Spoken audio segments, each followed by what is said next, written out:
Pelaksanaan pemungutan suara dalam pemilihan umum 2 Mei 1977 di seluruh daerah pemilihan Indonesia telah berjalan dengan tertib, langsung, umum, bebas, dan rahasia.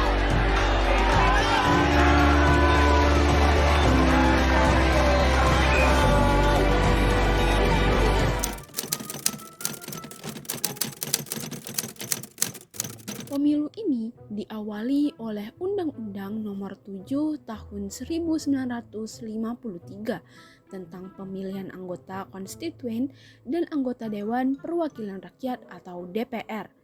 DPR dan konstituen sebagai lembaga legislatif diakui sebagai representasi suara rakyat. Penyelenggaraan ini didasarkan pada sistem proporsional yang mencakup penggabungan sistem distrik dan sistem perwakilan berimbang. Sementara itu, PP nomor 9 tahun 1954 dan PP nomor 47 tahun 1954 memberikan petunjuk lebih lanjut tentang mekanisme pelaksanaannya, mengatur rincian teknis yang diperlukan untuk menjalankan pemilu dengan sebaik-baiknya. Pemilu ini menciptakan panggung politik yang transparan dan demokratis, menjadikannya tonggak awal bagi demokrasi Indonesia yang terus berkembang dan dinilai sebagai pemilu paling demokratis.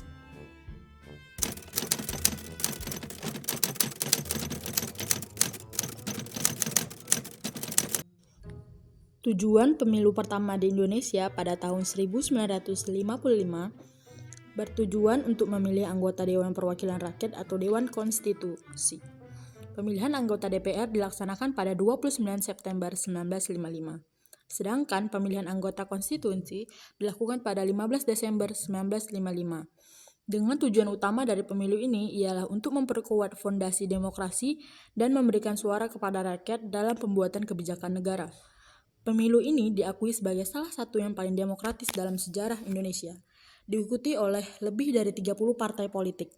Daerah pemilihan Indonesia dibagi menjadi 16 daerah pemilihan, yang meliputi 208 kabupaten,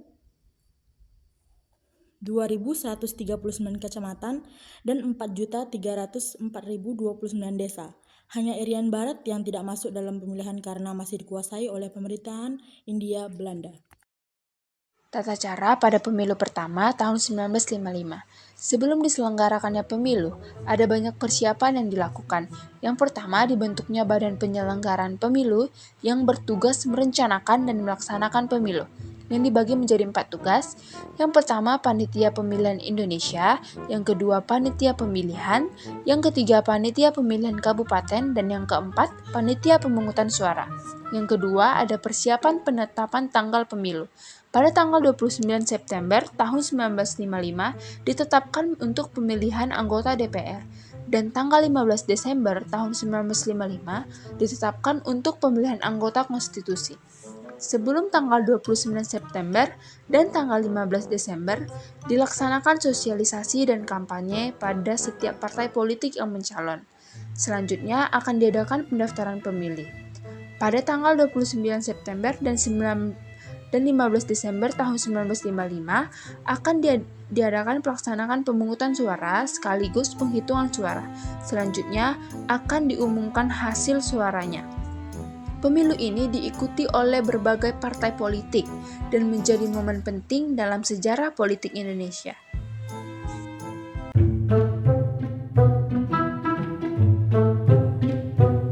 Jadi, hasil pemilu berikut adalah hasil pemilu DPR berdasarkan perolehan suara terbanyak. 1. Partai Nasional Indonesia atau PNI 22,3% suara mendapatkan 57 kursi. 2. Masyumi 20,9% suara mendapatkan 57 kursi. 3. Nahdlatul Ulama atau NU 18,4% suara mendapatkan 45 kursi. 4. Partai Komunis Indonesia atau PKI 16,4 suara mendapatkan 39 kursi. Selain 4 partai terbesar ini, terdapat sejumlah partai kecil yang jumlah memperoleh kursi di DPR.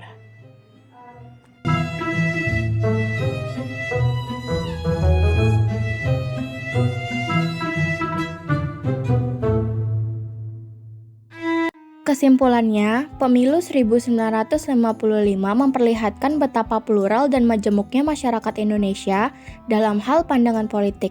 Pemilu ini diakui sebagai salah satu pemilu yang paling demokratis dan bersih dalam sejarah Indonesia, meskipun belum berhasil menciptakan stabilitas politik yang diharapkan.